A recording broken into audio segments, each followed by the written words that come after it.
मध्य प्रदेश सरकार ने ग्रामीण क्षेत्रों में संपत्ति की रजिस्ट्री को लेकर एक बड़ा और अहम फैसला लिया है। राज्य सरकार ने मध्य प्रदेश पंचायत राज एवं ग्राम स्वराज अधिनियम 1993 में संशोधन करते हुए एक नया अध्यादेश लागू किया है। भारतीय संविधान के अनुच्छेद 213 के तहत जारी हुए इस अध्यादेश को विधि एवं विधायी कार्य विभाग ने 10 जून से प्रभावी कर दिया है। इस संशोधन के बाद सरकार के पास अब यह कानूनी अधिकार आ गया है कि वह ग्राम पंचायत क्षेत्रों में होने वाली संपत्ति की रजिस्ट्री पर लगने वाले अतिरिक्त स्टाम्प शुल्क को पूरी तरह या निर्धारित सीमा तक माफ कर सके।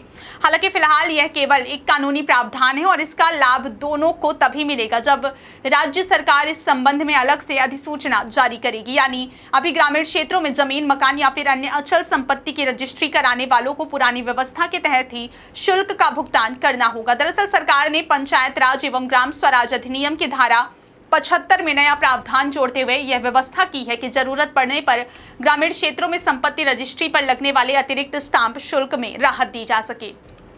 यह फैसला खास तौर पर उन लोगों के लिए महत्वपूर्ण माना जा रहा है जो गांवों में जमीन खरीदते हैं या फिर अपने मकान और अन्य अचल संपत्तियों का पंजीयन कराते हैं।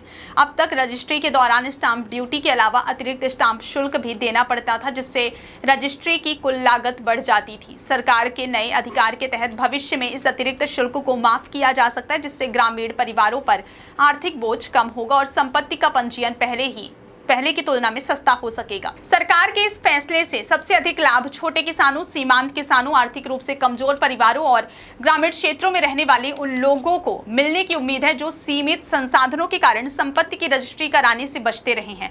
कई बार अतिरिक्त शुल्क और अन्य खर्चों की वजह से लोग जमीन या मकान खरीदने के बावजूद उसका कानूनी पंजीयन नहीं करा पाते। ऐसे मामलों में भविष्य में यदि सरकार अधिसूचना जारी कर छूट लागू करती है तो हजारों ग्रामीण परिवारों को इसका सीधा और आर्थिक लाभ मिल सकता है। इससे न केवल लोगों का खर्च कम होगा बल्कि संपत्ति के कानूनी दस्तावेज तैयार कराने के लिए लोगों को प्रोत्साहन मिलेगा। गौरतलब है कि वर्तमान व्यवस्था में ग्रामीण क्षेत्रों में संपत्ति की रजिस्ट्री के दौरान स्टाम्प ड्यूटी के अलावा अतिरिक्त स्टाम्प शुल्क भी लिया जाता है।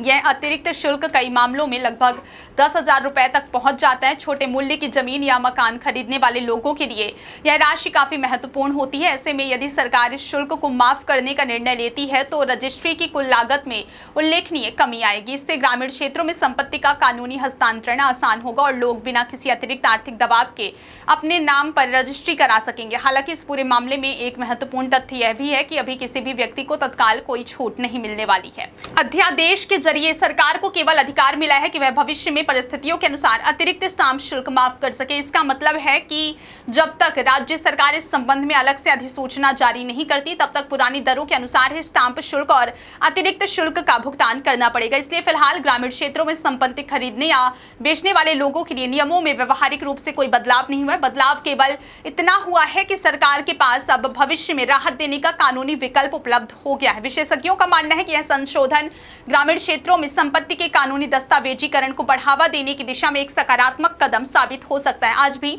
कई गांवों में लोग रजिस्ट्री की लागत अधिक होने, प्रक्रिया जटिल होने या आर्थिक कारणों से संपत्ति का विधिवत पंजीयन नहीं कराते, जिससे भविष्य में विवाद की स्थिति बन जाती है। यदि सरकार अतिरिक्त स्टाम्प शुल्क में छूट देती है तो अधिक लोग अपनी संपत्तियों का कानूनी पंजीयन कराएंगे। इससे जमीन संबंधी विवाद कम होंगे, सरकारी रिकॉर्ड अधिक सटीक होंगे और ग्रामीण क्षेत्रों में संपत्ति के स्वामित्व को लेकर पारदर्शिता भी बढ़ेगी। अब सभी की निगाहें राज्य सरकार की अगली अधिसूचना पर टिकी हुई है, जिसमें यह स्पष्ट किया जाएगा कि अतिरिक्त स्टाम्प शुल्क में छूट किसे मिलेगी, कितनी मिलेगी और यह व्यवस्था कब से लागू होगी।